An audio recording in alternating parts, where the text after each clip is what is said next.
We heard the guns, we saw the smoke.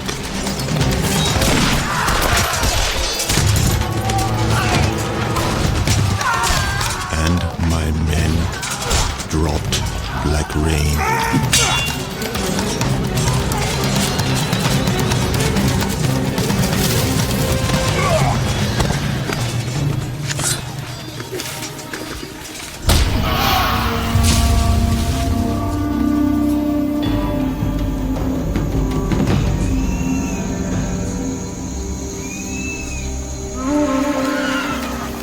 Fearing my father's revenge, they dragged me and my men to the sea. They bound me, pulled off my shoes, made me go barefoot 100 miles, and led my horse before me.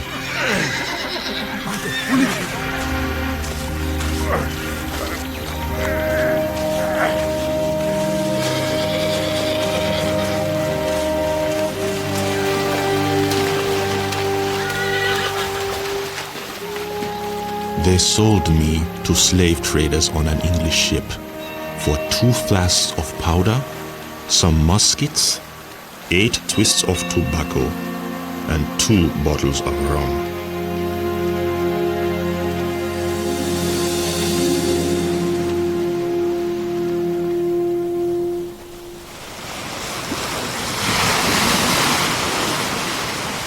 Chained and crammed into the hold of a slave ship, Abdul Rahman made a harrowing Atlantic crossing, unaware of what lay before him.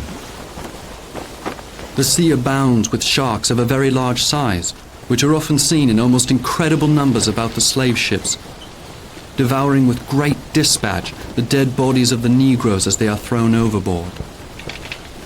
Alexander Falconbridge, ship's surgeon. All hands to the halyards! The Africa was en route to the Americas to feed the New World's hunger for slave labor. This morning buried a woman slave, number 47. Know not what she died of, for she had not been properly alive since she first came on board. Captain's log, John Newton, slave trader.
Years earlier, Portuguese ships prowled the west coast of Africa in search of gold and fortune, offering manufactured goods like muskets for trade, and setting in motion a cruel race for guns that fueled the cycle of war among the local nations.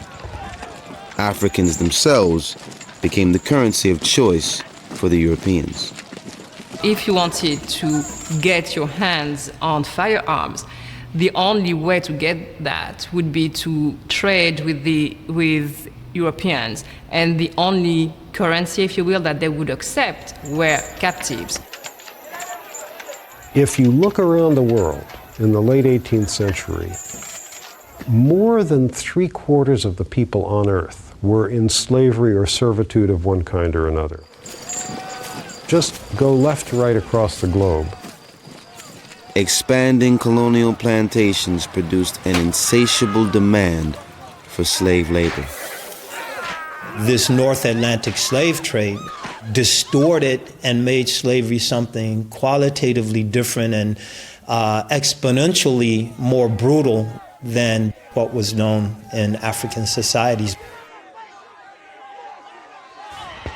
This was the largest forced migration in human history, draining away some 12 million people in 400 years.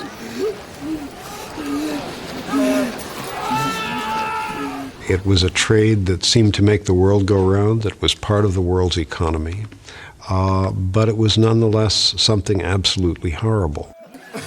Stacked like cords of firewood inside the ship's dark hold, Abdul Rahman and 170 other slaves crossed 3,000 miles of ocean before he was sold again and carried across the Gulf of Mexico and up the Mississippi River to the Spanish port of Natchez.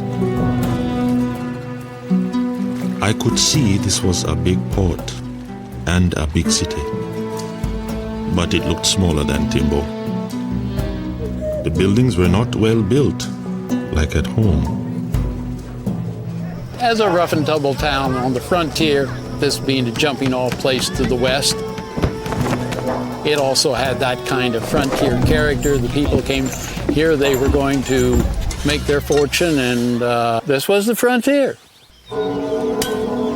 8 months after his capture, the Prince of Fouta-Djallon stood on the Natchez docks with other goods for sale or trade. You come on!